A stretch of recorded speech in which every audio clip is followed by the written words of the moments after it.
Ya, saya hanya karena harusnya dokter yang ke sini, katanya secara kode etik tidak boleh. Jadi saya hanya mengutarakan dari nggak boleh dokter. Katanya ada kode etik mereka tidak boleh buka-bukaan di layar TV kalau menyangkut intern. Kode etik mitra. Katanya dokter, saya nggak tahu. Kalau dokter sih biasa buka-buka di sini. Sekarang apa yang mereka utarakan di saya sampaikan sekarang. Ini tadi catatannya nih, jadi tolong agak dikasih waktu. Nggak, ini kenapa direksinya nggak ada yang berani datang? Karena hari ini tadi dipanggil berbagai instansi. Bahkan direksinya ada berapa orang? Oh, saya nggak tahu detailnya direksi. Lo ada pengacara lama bertahun-tahun di sana, nggak tahu direksi gimana? Tapi terlepas dari direksi atau tidak, sepertinya mereka tadi staf Anda sendiri mengatakan, siapa tadi yang cantik itu? Anda cantik semua. Ya, dia bilang Anda Hotman datang sendiri itu malah bisa mewakili 100 orang katanya. Jadi mungkin saya, kalau Anda sudah konsekuen mengundang saya, biarkanlah saya bicara dulu. Ya memang dari suara Anda mewakili 100. Ya, silakan. Terima kasih. Tadi saya ketemu dengan pertama saya mengucapkan minta maaf dulu ke seluruh masyarakat Batak di dunia dan di Indonesia. Saya di sini bukan dalam rangka melakukan, karena kebetulan tadi saya udah salaman. Apa hubungannya bawa suku? Karena kebetulan kami satu suku, jadi jangan salah pengertian. Karena saya pernah ngalamin begini, langsung saya dihujat di mana-mana saya sama suku. Jadi saya minta maaf, ya. Saya tadi udah salaman tadi sama layar saya si Menjorang, ya. Saya hanya menyuarakan. Kalau ini salah, ya salahkan dokternya. Pertama, saya tadi bicara dengan dokter Ivon, dokter Iren, dokter Ivan, dokter Jose Rizal dan semua. Pertanyaan saya pertama adalah, pada waktu tanggal 3 September keluarga ini datang jam 3.40 subuh ke rumah sakit. Saya tanya, kamu minta biaya enggak waktu ke IGD? Ya, itu pertanyaan pertama. Jawabannya tidak. Itu pertama, ya, tidak. Terus kamu apakan? Langsung karena melihat menurut hasil investasi mereka, observasi katanya indikasi infeksi paru, maka terjadi gangguan napas. Jadi pertama dimasukkan adalah ke ruang IGD. Inilah namanya, ini tidak pernah muncul di koran kata mereka, ya. Kalau salah nanti silahkan. Restitusi IGD lebih mewah dari pisut. Inilah sampai meninggal pun di sini. Dari jam 3.40 subuh sampai jam 11 meninggal, kurang lebih jam 10 ada di ruangan ini. Yang inilah ruang pisut yang sama persis. Ya, kalau kelas kayak rumah sakit mitra, ya, itu UGD atau IGD, ya memang besar dan luas. Enggak, saya hanya bicara soal biaya dulu, ya. Karena ini kan isunya kan, karena kalau ICU biasanya, kalau di IGD biasanya, aku pun sering ke IGD, biasanya cuma ditutup layar begitu, kain. Kalau ini dimasukkan, saya tanya, apakah pernah kalian minta biaya untuk masuk ke sini? Tidak, langsung ditangani oleh tim dokter, tim yang jaga waktu itu. Terus saya tanya lagi kedua, jadi kalau memang ini berbohong mereka, ya saya juga mundur jadi pengacaranya mitra. Enggak bohong. Karena Anda pun bilang tadi udah biasa masuk UGD atau IGD, memang nggak pernah dimintain biaya. Ya, justru itulah, makanya saya bilang bahwa mereka langsung tanganin. Kan isu pertama kan, apakah kalau kurang mampu maka tidak boleh maka harus ini ditangani. Ketika mau dirawat, baru ditanya mampu gak mampu. Nah, saya tanya dulu, kemudian sesudah dimasukkan ke ruang namanya ini resusitasi, ya, IGD, langsunglah dilakukan tindakan, ya. Di sini ada diuraikan, ya. Pertama dilakukan adalah kompresi dikompres dadanya, kemudian sedot dahak, kemudian diinfus, kemudian yang paling penting satu lagi adalah nebulasi, yang termasuk juga obat mahal di situ namanya Partolin sama NaCl.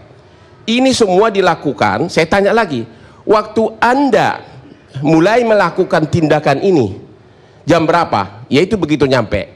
Minta nggak biaya? Tidak.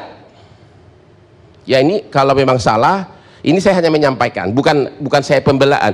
Kalau memang salah silakan, karena kebetulan juga keluarga di sini. Jadi pada saat rumah sakit melakukan ini semua, ya, itu ada sampai nebulasi itu yang dimasuk ke mulut kan, ya, sama obatnya juga dimasukkan, sama sekali tidak meminta biaya karena terus ditangani oleh dokter yang jaga.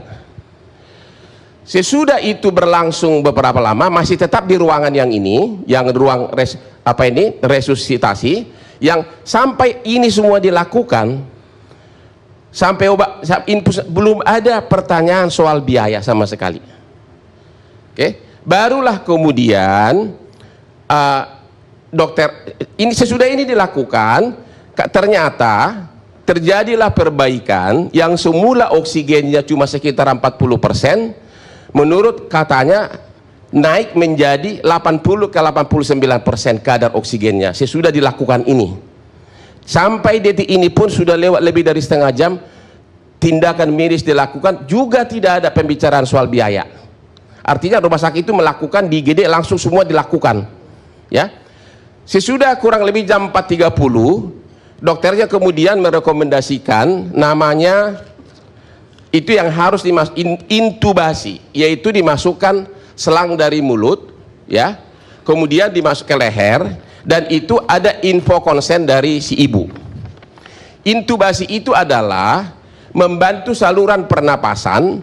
Kalau di ruang resusitasi itu sama di ruang PICU sama persis alatnya, cuma bedanya kalau di selangnya tadi itu di ruang yang di IGD itu dipompa terus pakai tangan, ya, selangnya ini ke mulut, tapi kalau di ruang PICU itu pakai mesin, jadi aliran napasnya, aliran oksigen itu otomatis. Saya tanya lagi ke mereka, apakah bisa dipindahkan ke ruang IGD ke ruangan lain? Dia bilang selama belum stabil tidak bisa dipindahkan. Saya tanya lagi, apakah di ruang PICU ada tindakan medis yang berbeda dengan yang di ruang yang sekarang? Dia bilang total tidak ada berbeda. Bedanya hanya satu, kalau di sana mesin oksigennya pakai mesin, kalau di sini dipompa pakai tangan.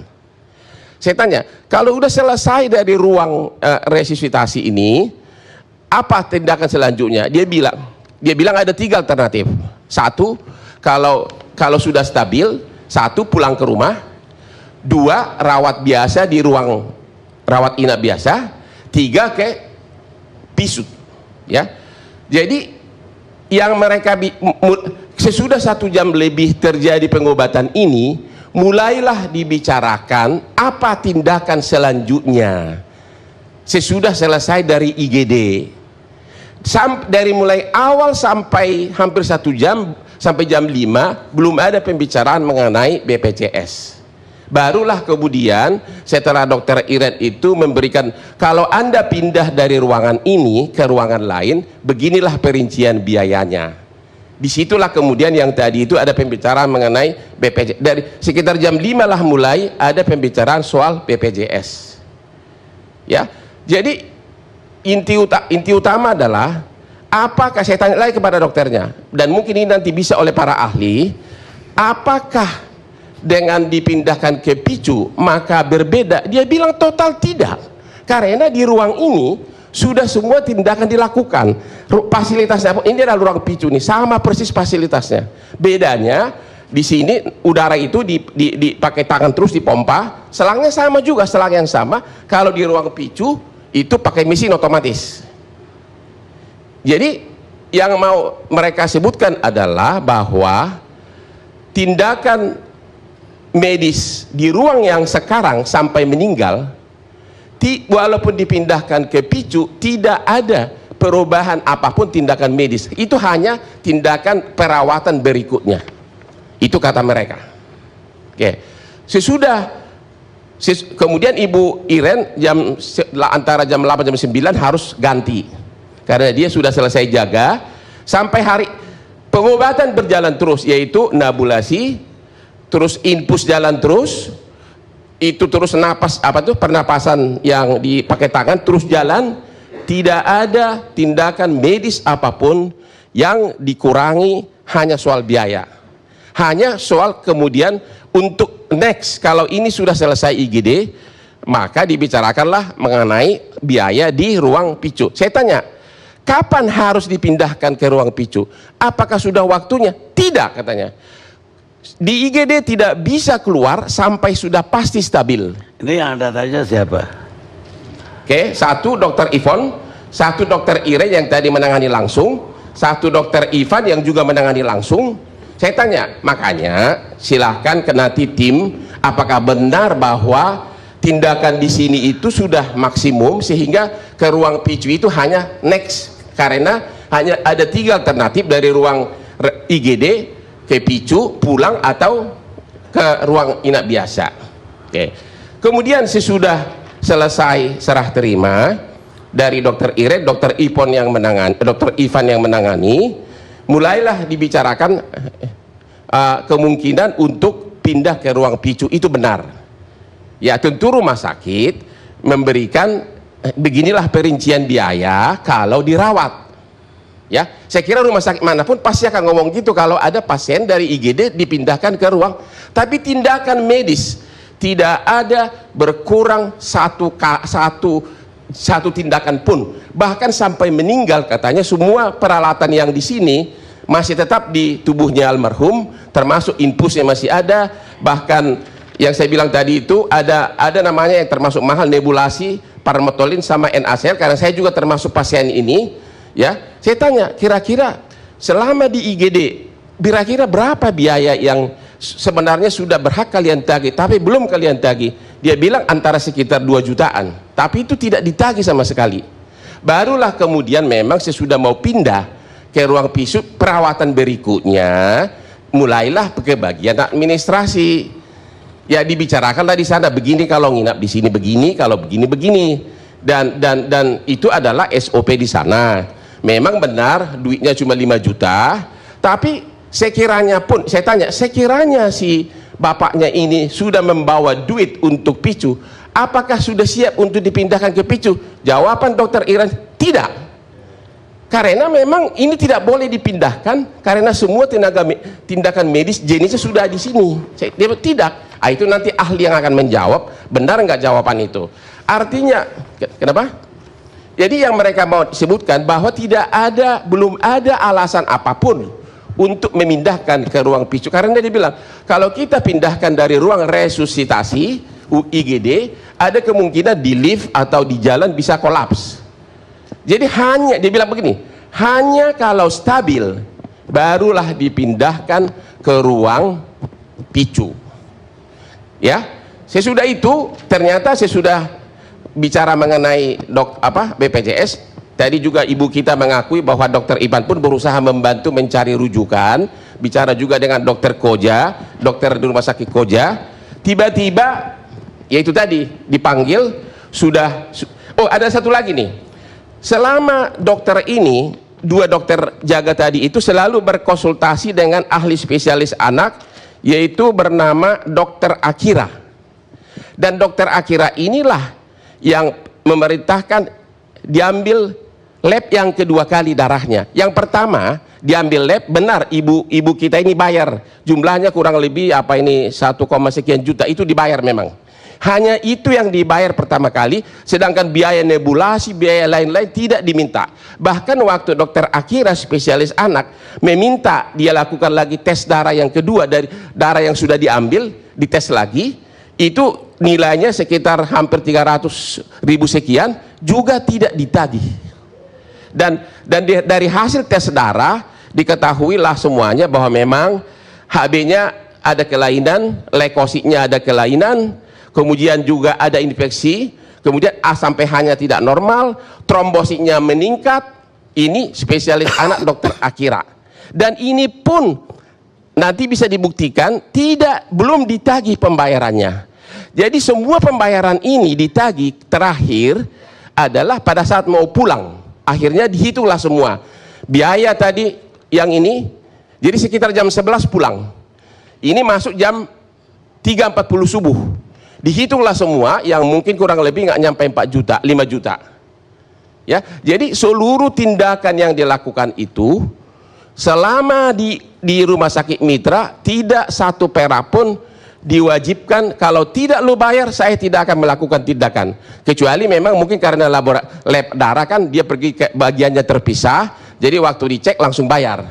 Oke, sesudah almarhum itu yaitu meninggal, terjadilah pembicaraan antara dua suster ya di sini bernama Ina dan Dita, yang kebetulan juga bertemu dengan tante almarhum, yaitu adik kandung dari ibu almarhum, yaitu mengenai bagaimana cara membawa mayat ini pulang, karena di desanya katanya tidak ada mobil jenazah, ambulan jenazah. Tadi saya agak sedikit, walaupun saya mohon maaf sekali lagi kalau saya mau ngetarkan ini, terus katanya si tante ini bilang begini, ya nggak apa-apa pulang naik motor, karena apa? Anak pertama juga dulu udah pernah meninggal, juga dibawa pulang naik motor. Jadi memang tidak ada, dan maksudnya saya nggak tahu apa itu benar. Jadi anak pertama dari lai kami ini juga sudah meninggal. Ini ada di si perinciannya, ya. 4.550.000 itu jam 11.30. Ini ditagihnya sesudah mau pulang IGD, berarti tidak pernah ditagih dari awal. Kemudian biaya segala macam ini termasuk biaya darah yang kedua juga ditagih pada saat pulang. Jadi inti pokok dari yang dokter mengatakan adalah tidak ada satupun tindakan medis yang tidak dilakukan hanya karena belum dibayar. Ya, karena ruangannya pun ini jauh lebih besar dari ruang picu. Ini ruang picu, ini Anda bisa lihat. Ini ruang, ya, disinilah almarhum dari mulai masuk jam 5, jam 3.40 subuh sampai pulang jam 11.30. Tidak pindah dari ruangan ini, dan tidak pernah disebutkan kalau lu nggak bayar sekarang pindah ke ruangan yang bangsal. Tidak ada. Baik, dia nggak pindah dari situ. Ya. Karena dia ketika disuruh pindah oleh Iren ke picu, itu dihitung dulu biayanya 19 juta tadi, dia nggak punya, makanya dia nggak pindah ke ruangan picu. Makanya sampai meninggal ada di situ. Itu saya tanya, dan dia mengatakan ya, supaya pindah ke ruangan picu itu dokter Pitra juga Iren tadi. Pak Bung Karni salah. Ya, itu tidak benar. Saya juga tanya, itu critical point. Apakah benar memang harus pindah ke picu? Dia bilang tidak boleh pindah ke picu kalau ini belum stabil. Makanya kalau memang dokter ini salah memberikan opini ini, ya baik, pecat aja dia. Kita konfirmasi. Benar ada nggak salah sama sekali rumah sakitnya? Saya tidak mengatakan, inilah faktanya. Inilah faktanya. Jadi pertanyaannya adalah, coba Bang Bung Karni, ini begitu banyak pengobatan yang diberikan, apakah ini bohong atau tidak? Tolong dikonfirmasi. Yaitu infus, Anda tahu kan infus kan perlu obat, itu tidak pernah ditagih dulu. Yang paling mahal itu nebulasi, Anda tahu itu karena ada Parmatolin sama NaCl, dan saya sendiri pasiennya nebulasi juga tidak ditagih. Memasukkan alat yang ke sana itu, kemudian juga disedot dahak terus menerus, disedot dahaknya berulang-ulang, terus dipompa terus. Tidak ada 5 perak pun ada pembicaraan soal uang di situ. Jadi semua tindakan, jadi makanya kecuali kalau bisa dibuktikan bahwa kalau ke picu itu ada tindakan yang medis yang harus dilakukan tidak dilakukan, itu baru salah total rumah sakitnya. Makanya saya tanya, mungkin dokter ahli nanti yang akan menjawab bedanya, karena mereka bilang bedanya cuma satu hal, sama persis peralatannya, cuma mesin yang ini yang sebelah kiri ini uapnya itu harus pakai dipompa terus pakai jari, jadi dimasukkan selang ke sini, tapi alatnya sama. Kalau ya, ini, baik kita tanyain apa dipompa terus tuh anak. Boleh ada pertanyaan satu ke dia? Terserah. Nggak perlu lagi, kita nggak perlu jawaban lagi. Wah, itu namanya nggak boleh bela diri dong. Bela diri apa yang Anda mau? Hanya satu aja pertanyaan. Kamu satu tapi 10 kalimat. Oke, kali ini satu, boleh? Satu kata. Oke, satu kata, satu kalimat. Saya belum selesai Bang Karni. Enggak, saya nanya ke Anda, Anda nanya ke Anda. Enggak, dia dulu. Enggak nanya ke dia belum selesai. Biar sekaligus dijawab. Saya berkuasa sini. Dia belum selesai. Ya, jadi enggak apa-apa Bung. Nanti kan dia dikasih kesempatan. Jadi begini. Nah, saya tadi berpatokan bahwa patokannya adalah stabilisasi.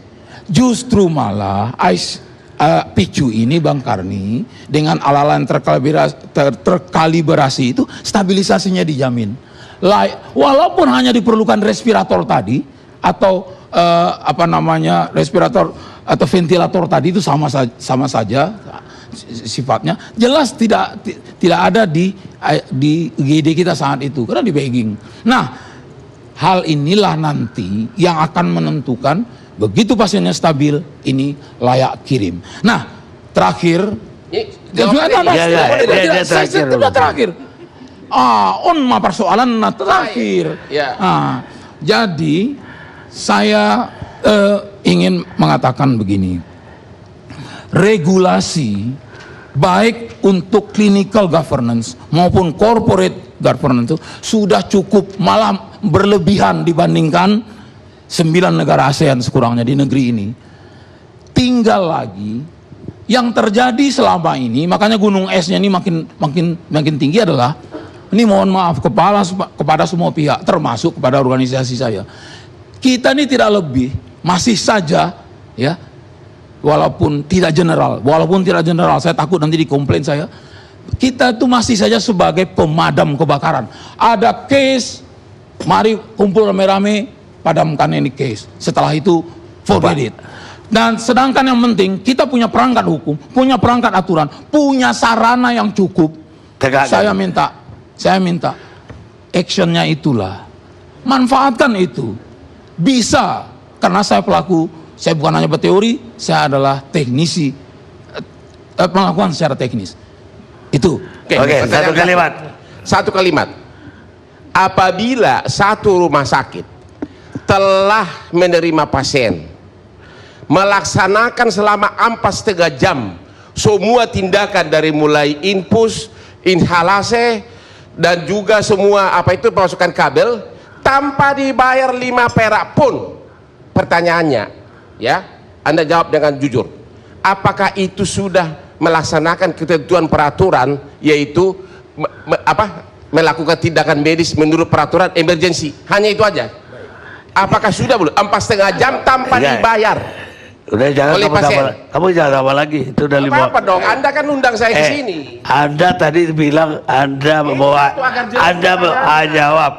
Oke, silakan. Yang terjadi Anda hak bertanya, bukan hak menjawab. Sekarang silakan. Ya, Anda udah. undang saya ke sini, saya berhak untuk bertanya karena saya membela klien saya. Sekarang jawab. Silakan. Ya silakan. 4,5 jam tanpa biaya. Jadi tidak benar ditolak. Apakah itu sudah melaksanakan emergency? Oke. Sekarang jawab yes or no, itu aja sih. Oh, tidak bisa. Iya dong. Yes or no itu tidak bisa. Kalau saya kau yang punya rumah sakit 4,5 jam lu biayain orang di kamar, bagaimana? Emang Anda dewa? Anda udah berkali-kali ngomong soal itu. Yes or no aja. Jangan terlalu idealis pikir Anda kamu boleh ngomong banyak, orang nggak boleh ngomong banyak. Enak aja loh. Ya, biar audiens yang menilai. Saya katakan tadi, dia sudah melaksanakan kalau kita bilang protokol penanganan emergensi, tapi tidak bisa. Ini bukan court yang bisa di-cut kayak model pengadilan di Amerika, itu enggak. Enggak, ya berhak meng-cut saya. Itu. Jadi, dia tetapi kan saya bilang tadi 2 kali bahwa dia belum sempurna menyelesaikan proses resusitasi emergensinya, yaitu itu tadi belum selesai. Dan mohon maaf, tidak ada satupun hanya 2 peraturan yang saya singgung, undang-undang rumah sakit dan SK dari ya kalau bicara DBBS. kelamaan boleh, saya tidak boleh. Dia lambat, ada cepat. Jadi dia boleh ngomong, emangnya dia lebih ahli dari saya? Kalau dari tadi saya nggak ngerti teorinya. Untuk kedokteran ya lebih ahli dia. Belum tentu, siapa bilang dari tadi dia kan menjelaskan fakta. Saya menentukan, saya bilang. Bukan, dia menilai fakta. Padahal faktanya belum tentu dia tahu. Itu masalahnya. Masa dia nggak tahu, Dok? Fakta kejadian di rumah sakit Mitra dia tidak tahu. Fakta di ICU. Dia membuat keputusan berdasarkan fakta yang dia tidak tahu pasti. Ya udah, Anda nggak usah berdebat terus. ya. Paham? Ini kan saya mengundang saya berdebat. Saya nggak undang berdebat. Bagaimana? Masing-masing keluarin pendapat. Jadi Dia berhak juga keluarin pendapat. Dengan saya mengatakan bahwa pasien ini sedang dilakukan penanganan dalam proses penstabilan, Jadi berarti kan belum stabil. Dan sama sekali tidak ada dari tadi saya menyinggung kaitannya dengan dibayar atau tidak bayar dan finansial. Nggak, bukan. Kami tidak dianalisa seperti itu. Rumah nggak dibayar. Ya. Itu yang di masyarakat Udah. disebutkan. Rumah sakit. Dia boleh ngomong terus, Anda tidak fair. Rumah sakit Anda 3,5 jam nggak dibayar, baik. gratis. Hebat rumah sakit Anda. Ya udah. Selalu gosip seolah-olah rumah sakit menolak. Udah saya bilang hebat Ya kan. ini kan saya membela, nggak boleh dong. Ya saya bilang hebat apa ya udah bela. Selalu gosipnya tidak dibayar, tidak meladeni gara-gara tidak dibayar. Ternyata 3,5 jam. Oke, lain kali saya akan undang deh. Ya baiklah, setelah kita berbicara administrasi, duitnya kan tinggal 6 juta lagi. Kalau kita tahu bahwa anak ini akan meninggal kalau kita nggak ambil tindakan, kan sampai pergi sebenarnya tindakan yang diinginkan tertunda jadinya, dan dia akan meninggal. Ya, duit 6 juta jadi. Boleh komentar nggak satu kalimat aja? Apa? Oke, perlu diperjelas di sini seluruh bangsa Indonesia. Keluarga ini datang ke lobi tidak ditolak, dirawat dari jam 3.40 Itu sampai jam 11. ada udah bicarakan tadi. Jadi udah 4 jam dirawat dan seluruh fasilitas kesehatan dikasih. Yang Jadi, Anda bilang ini udah ada katakan. jadi jangan dibilang ya, seolah-olah ditolak gara-gara tidak ada BPJS, itu salah total. buktinya nggak masuk picu. Nah, itu penindakan berikutnya Itu sesudah. yang saya maksud. Tapi jangan masyarakat Indonesia menganggap bahwa seolah-olah datang ditolak di lobi. Ada orang udah kita ambil tindakan tapi butuh picu. Kalau nggak kita kasih ini, dia pindah tempat lain, udah meninggal di jalan. Ya, itu dokter yang akan menentukan Enggak, apakah itu maksud salah atau saya tidak. ini sebagai manusia. Tapi begitu banyak, ini mitra udah banyak mengeluarkan uang untuk nabulasi, untuk apa itu infus, nggak ditagih 5 perak pun selama 4,5 jam di ruangan itu. Hanya sekali dibayar, yaitu dokter, yaitu darah. 2 kali diambil darah, sekali dibayar benar, yang sekali belum dibayar. 4,5 jam di ruang yang begitu mewah, tidak 5 perak pun diminta. Jadi kalau Anda mengatakan seolah-olah datang ke lobi ditolak, itu benar-benar fitnah. Siapa bilang? Siapapun yang mengatakan Bukan, itu. siapa yang bilang di lobi ditolak? Itu image masyarakat sekarang. Itu image masyarakat sekarang. Termasuk saya barusan bicara dengan Pak Dirjen ini. Anda bilang satu kalimat. Sekarang Terima kasih. balik ke dia.